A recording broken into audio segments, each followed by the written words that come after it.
In front of me is ULEFONE Armor X7 Pro, and today I would like to show you how you can select and delete multiple photos at once.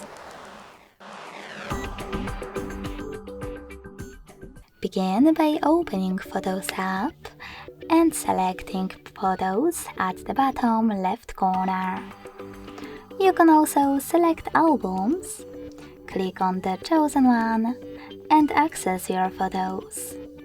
Either way, after finding all of the ones that you wish to delete, hold the chosen one and tap on this icon at the top left corner to pick all of them right away. If you want to exclude some of your pictures that you wish to keep, click on the chosen ones. And to get rid of the rest, use this bin next to the shopping cart at the top right corner. Then tap on Move to Trash. And as you can see, after that, all of my selected photos were successfully deleted. Thanks so much for watching. If you enjoyed this video, don't forget to leave a like, comment and subscribe. Bye!